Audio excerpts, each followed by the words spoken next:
No, so, isa ganitong article is a word used to modify a noun or identify as a noun, which is a person, place, things, an idea, or in short, naming words. So, usually, magamit ka sa a when ang noun kay nag-start siya sa consonant nga letter. So, sa ganito mga consonant nga letter, si B, C, D, F, G, H, J, K, L, M, N, P, Q, R, S, T, and the rest. Ayun.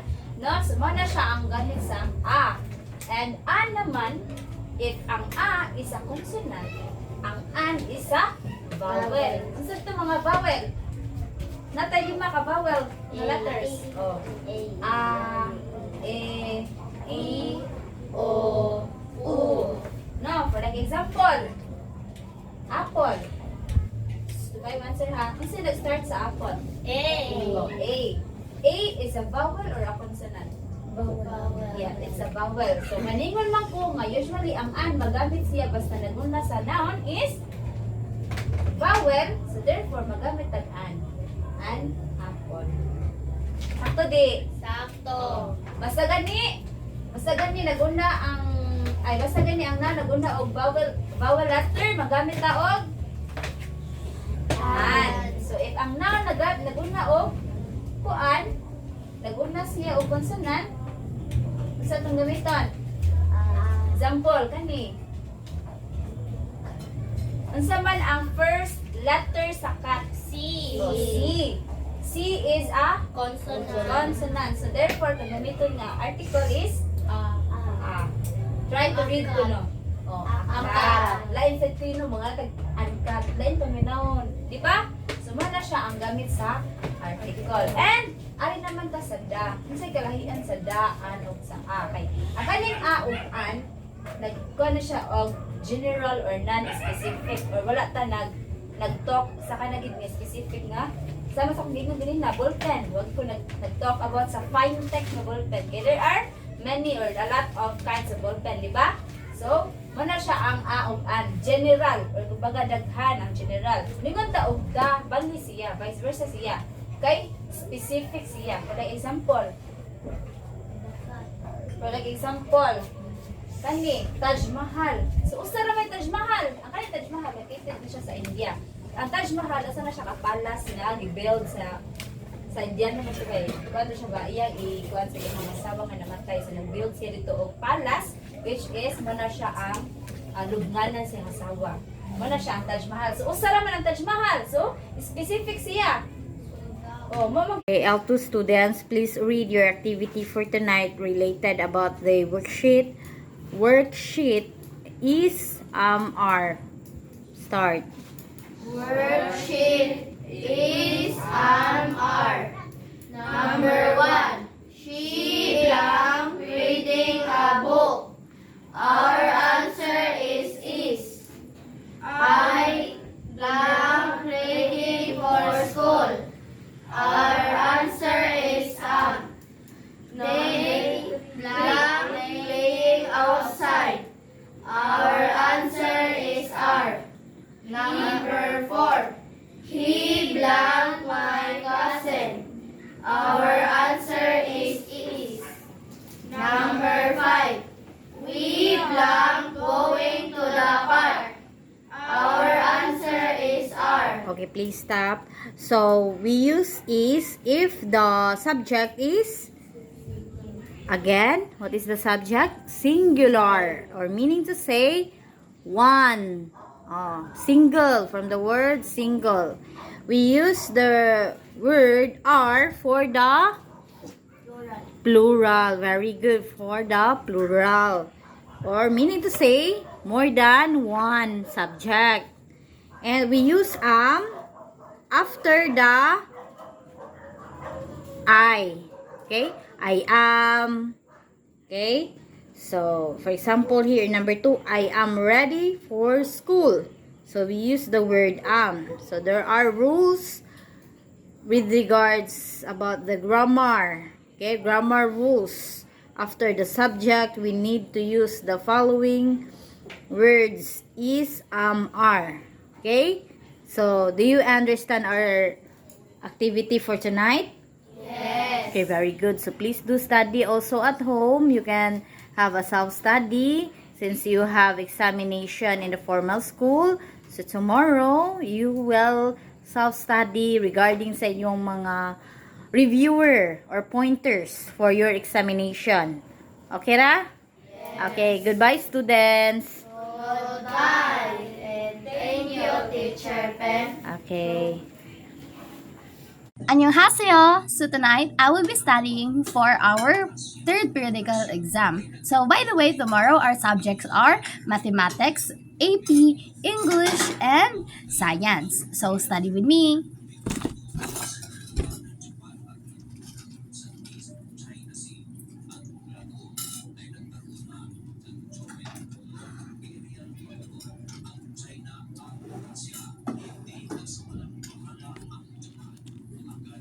안녕하세요.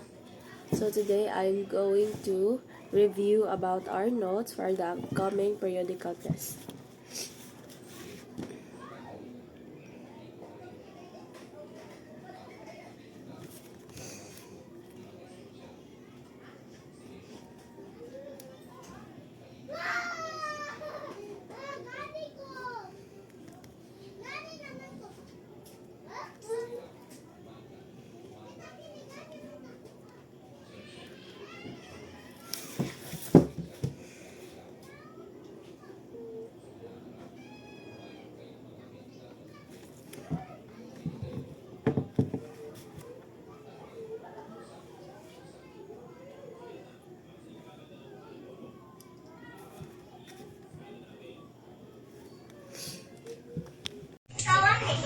Good evening, L1 students. Good evening, Teacher Rona. Good evening, classmates.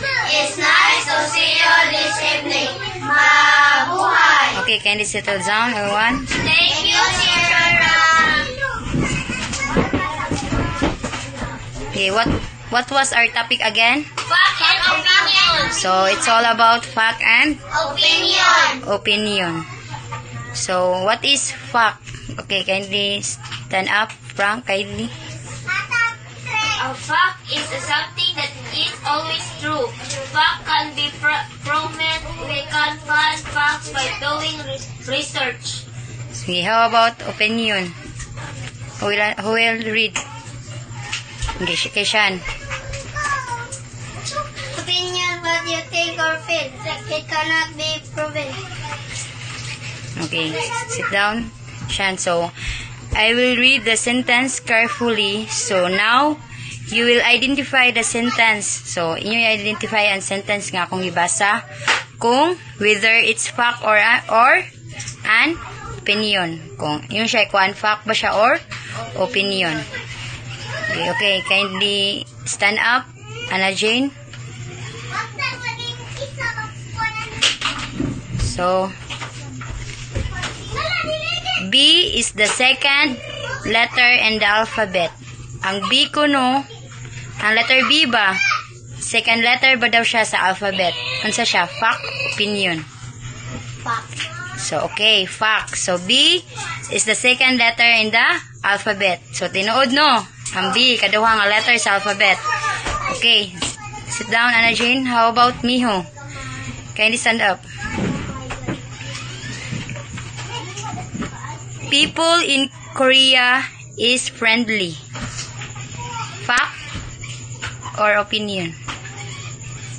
People in Korea is friendly. No? Okay, how about Anna Marie? Opinion. Okay, opinion. Okay, next. Goldie. The earth rotates around the sun. The earth rotates around the sun. Okay, fact. Tinuod, di ba? Ang earth can rotates around the sun. Okay, how about Frank? Fish live in the sea. Fact or Fact. okay, fact. Okay, how about Eureka?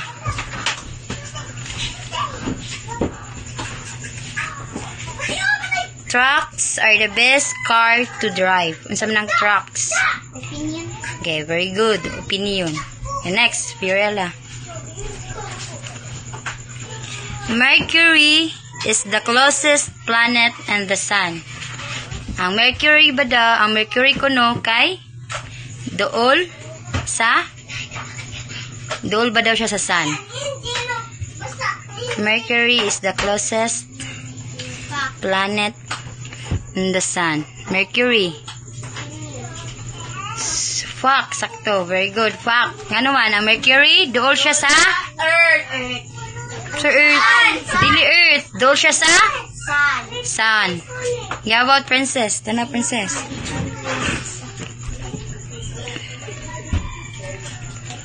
Okay, plants need water. Ha.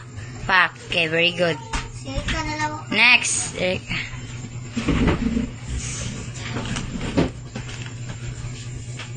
Soccer is the most fun sports to play. Ang soccer daw, is the most sport to play. Wrong. So, Opinion. again, will answer. Okay, Shan. Opinion.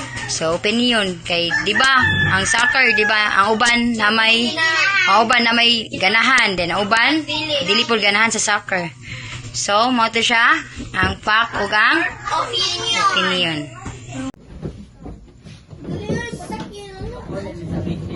One, two, three, 4, 5.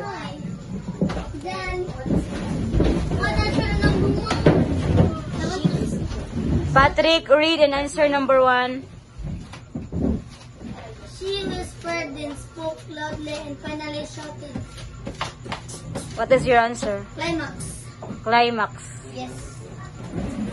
Okay, our topic for today, it's all about? Anticlimax and climax. Okay, what is anticlimax? Decreasing order. Climax. Increasing order. Okay. Number 2, Faith. He lost his phone, his wallet, and his entire savings. That is Climax. climax.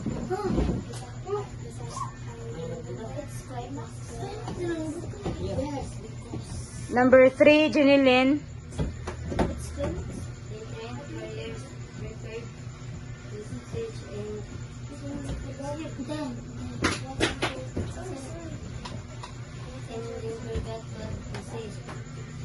Usga.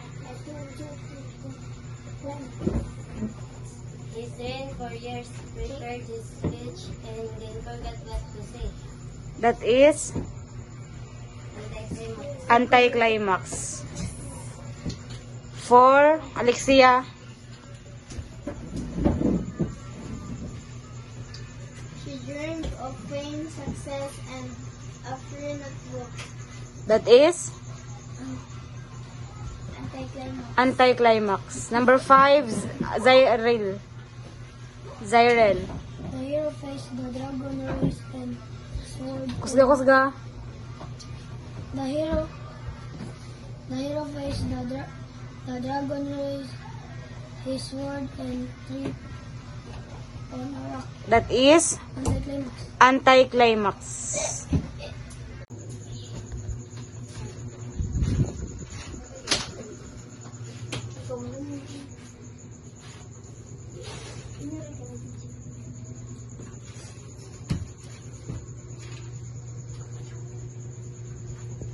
Ano sa na Kesha? Harapan siya. Ha? Harapan? How about you, Nora? Math subject. PowerPoint presentation.